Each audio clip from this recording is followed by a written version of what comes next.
بسم اللہ الرحمن الرحیم۔ السلام علیکم ورحمۃ اللہ وبرکاتہ۔ محترم سامعین، آج کی ویڈیو میں ہم آپ کو حضرت داؤد علیہ السلام کے بارے میں کچھ باتیں بتائیں گے۔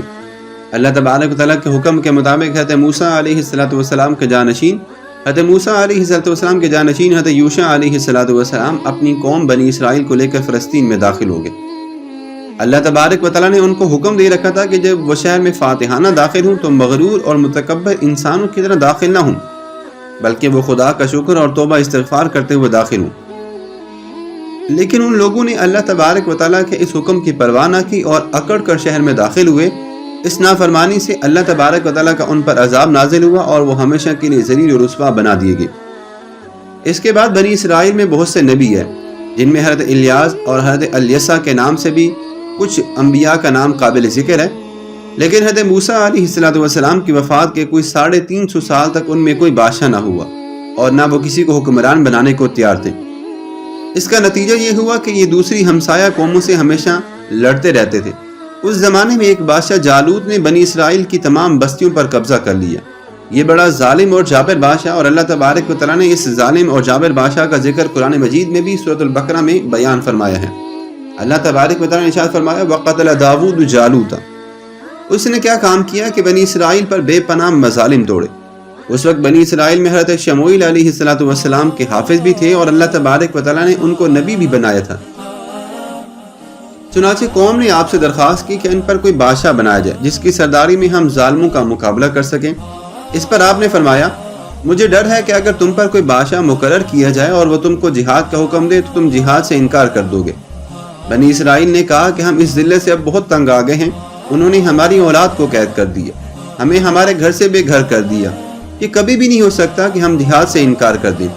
چنانچہ اللہ تبارک و تعالیٰ کے حکم کے مطابق حضرت شموئیل علیہ السلام نے طالوت کو ان کا بادشاہ مقرر کر دیا، کیونکہ وہ بہادر بھی تھے اور اہل علم بھی۔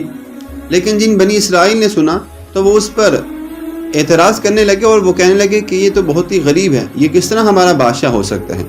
حضرت شموئیل علیہ السلام نے فرمایا میں پہلے ہی جانتا تھا کہ تم بزدل اور پست ہمت ہو اور اسی لیے تم یہ ہیلے بہانے تراش رہے ہو۔ اس پر انہوں نے کہا کہ اگر طالوت کا تقرر خدا کی طرف سے ہے تو اس کے لیے کوئی خدا کا کوئی علامت، کوئی نشانی تو بتا دو۔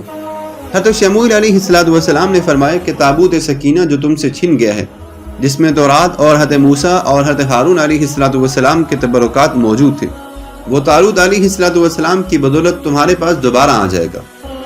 چنانچہ اللہ تبارک و تعالیٰ کے حکم سے فرشتے تابوت سکینہ طالوت کے پاس لے آئے۔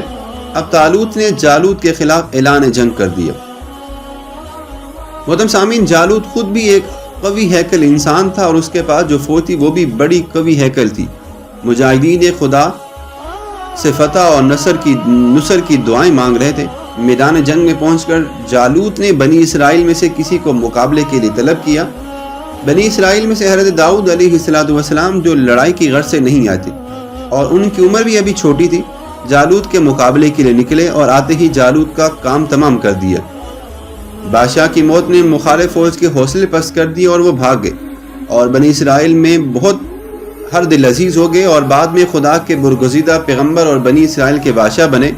چونکہ آپ رسول بھی تھے اور بادشاہ بھی، اس لیے اللہ تبارک و تعالیٰ نے آپ کو قرآن حکیم میں خلیفہ یعنی نائب کے لقب سے بھی یاد کیا ہے، اور خداوند کریم نے اپنی صفات بیان کرتے ہوئے فرمایا ہے کہ ہم نے اس کی حکومت کو مضبوط کیا ہے، نبوت عطا کی اور صحیح فیصلے کی قوت بھی بخشی ہے۔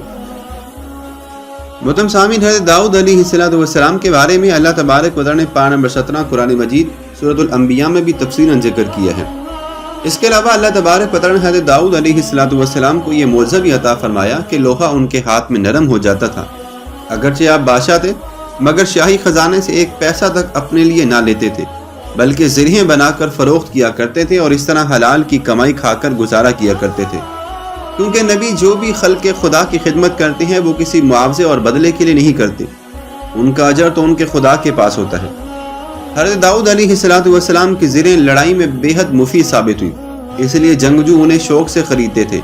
نیز آپ پرندوں کی بولیوں کو بھی سمجھتے تھے، اور یہ علم اللہ تبارک و تعالیٰ نے آپ کے فرزند حضرت سلیمان علیہ السلام کو بھی عطا کیا تھا۔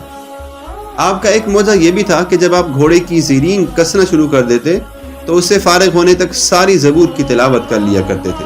کہتے ہیں کہ حضرت داؤد علیہ السلام نے 100 سال کی عمر میں وفات پائی اور شہر سیئون میں آپ کو دفن کیا گیا۔